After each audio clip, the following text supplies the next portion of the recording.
it one more time. Try one more time.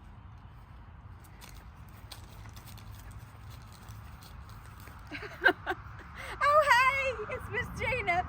I thought we'd come outside and read. You caught me playing in the yard. Oh, dear. Oh, I found some pretty letters. Come on in and we're going to read a story. Oh, it's Miss Gina. Put my name away. Okay. Gina.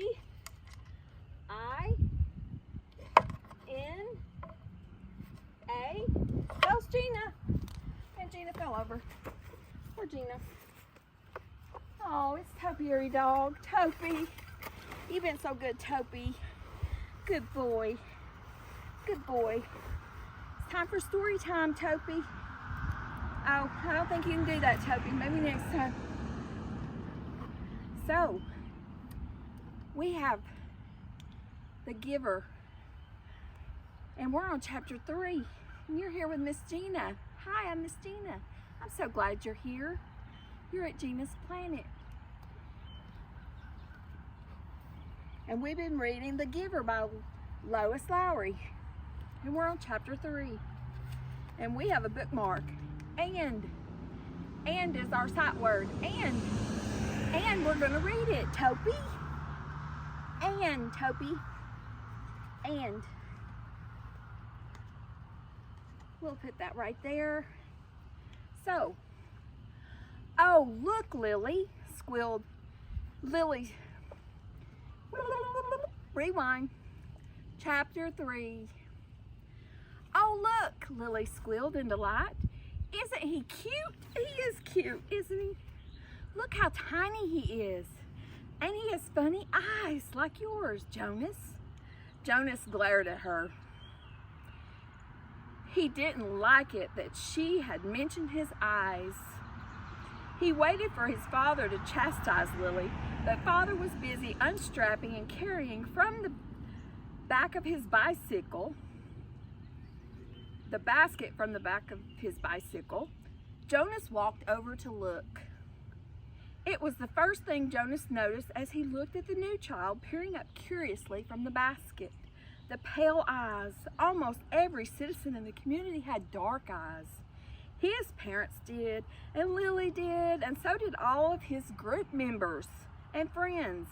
But there were a few exceptions, Jonas himself and a female, 5, who he had noticed had the different, lighter eyes. No one mentioned such things.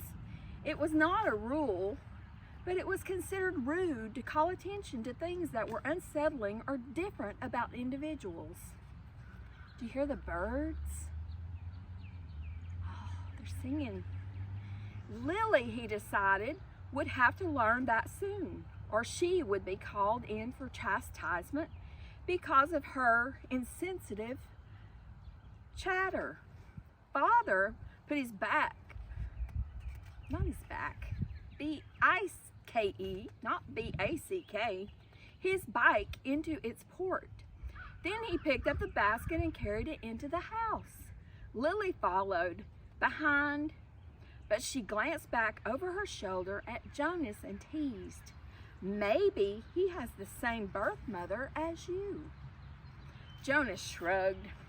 He followed them inside, but he had been startled by the new child's eyes. Mirrors were rare in the community. They weren't forbidden, but there was no real need of them, and Jonas had simply never bothered to look at himself very often, even when he found himself in a location where a mirror existed. Now, seeing the new child and its expression, he was reminded that the light eyes were not only a rarity, but gave the one who had them a certain look. What was it? Depth? He decided, as if one were looking into the clear water of the river down to the bottom, where things might lurk which hadn't been discovered yet. He left self-conscious, realizing that he, too, had that look. He went to his desk, pretending not to be interested in the new child. On the other side of the room, Mother and Lily were bending over to watch as Father unwrapped its blanket. "What's his comfort object called?" Lily asked, picking up the stuffed creature which had been placed beside the new child in his basket. Father glanced at it. "Hippo," he said. Lily giggled at the strange word. "Hippo," she repeated, and put the comfort object down again. He peered at the unwrapped new child, who waved his arms. "Ah." "I think new children are so cute," Lily sighed. "I hope I get assigned to a birth mother." "Lily," Mother spoke very sharply, "don't say that. There's very little honor in that assignment." "But I was talking to Natasha, you know, the 10 who lives around the corner. She does some of her volunteer hours at the birthing center, and she told me that the birth mothers get wonderful food and they have very gentle exercise periods, and most of the time they just play games and amuse themselves while they're waiting." "I think I'd like that," Lily said petulantly. 3 years, Mother told her firmly. 3 births, and that's all. After that, they are laborers for the rest of their adult lives, until the day that they enter the house of the old. Is that what you want, Lily? 3 lazy years, and then hard physical labor until you are old? "Well, no, I guess not," Lily acknowledged reluctantly. Father turned the new child onto his tummy in the basket. He sat beside it and rubbed its small back with a rhythmic motion. Aw, Toby, good dog." "Anyway, Lily Billy," he said affectionately, "the birth mothers never even get to see new children. If you enjoy the little ones so much, you should hope for an assignment as a nurturer. When you're an 8 and start your volunteer hours, you can try some at the nurturing center," Mother suggested. "Yes, I think I will," Lily said. She knelt beside the basket. "What did you say his name is? Gabriel?" "Hello, Gabriel," she said in a sing-song voice. Then she giggled. "Oops," she whispered. "I think he's asleep. I guess I'd better be quiet." Jonas turned to the school assignments on his desk. Some chance of that, he thought. Lily was never quiet. Probably she should hope for an assignment as a speaker, so that she could sit in the office with a microphone all day, making announcements. He laughed silently to himself, picturing his sister droning on in the self-important voice that all the speakers seemed to develop, saying things like, "Attention!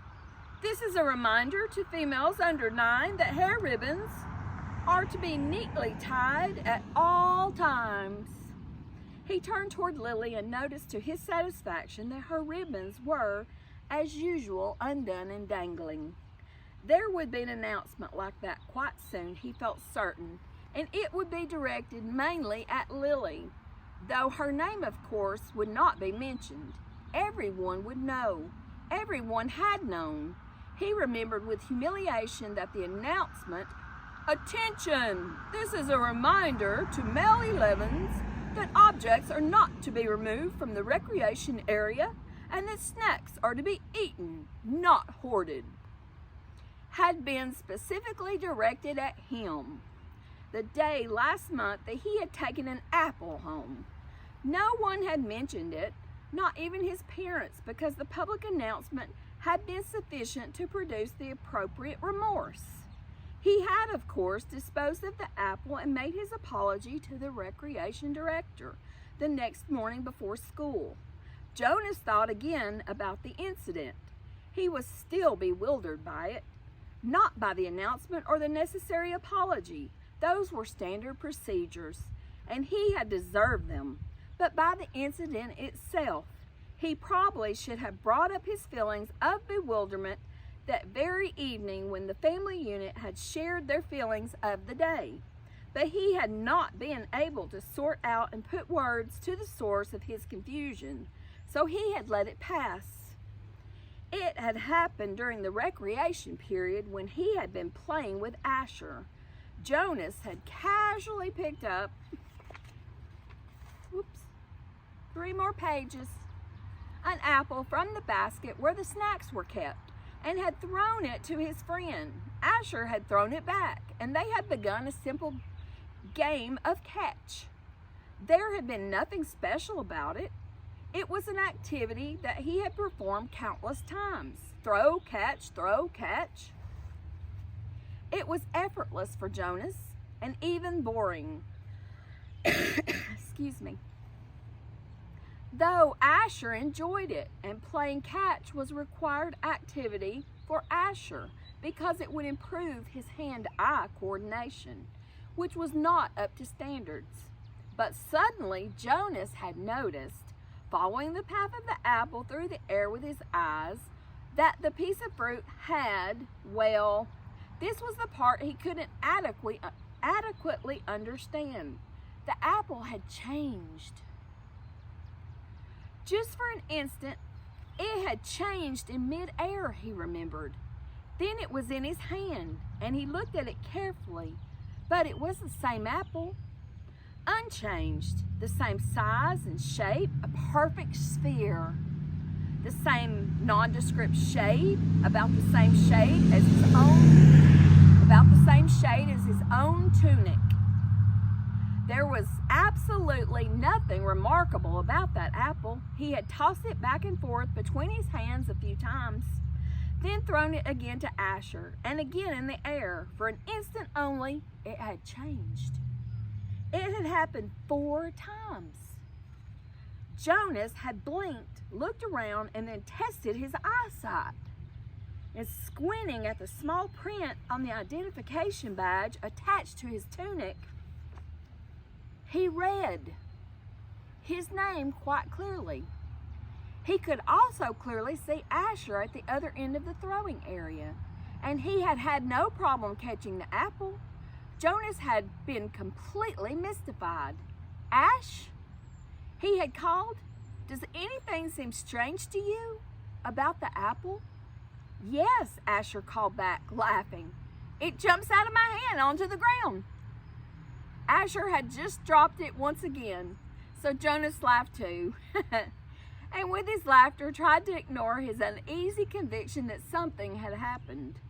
But he had taken the apple home against the recreation area rules.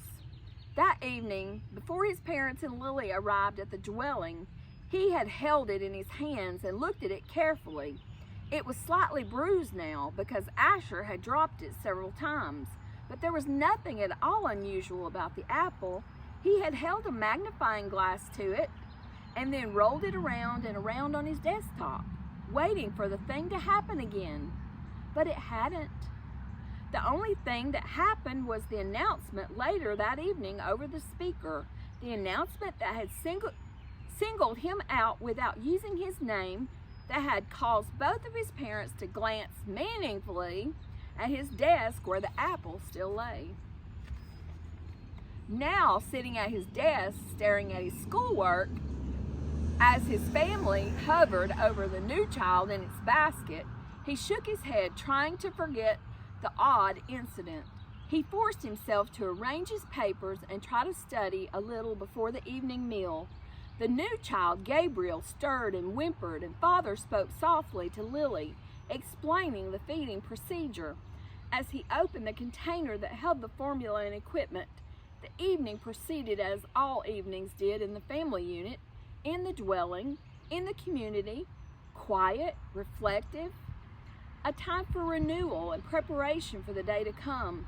It was different only in the addition to it of the new child with his pale, solemn, knowing eyes. And that's the end of chapter 3, and we'll be on chapter 4 next time of The Giver.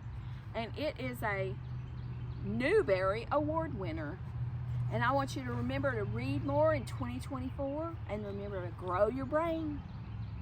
And I'll see you next time. Bye-bye.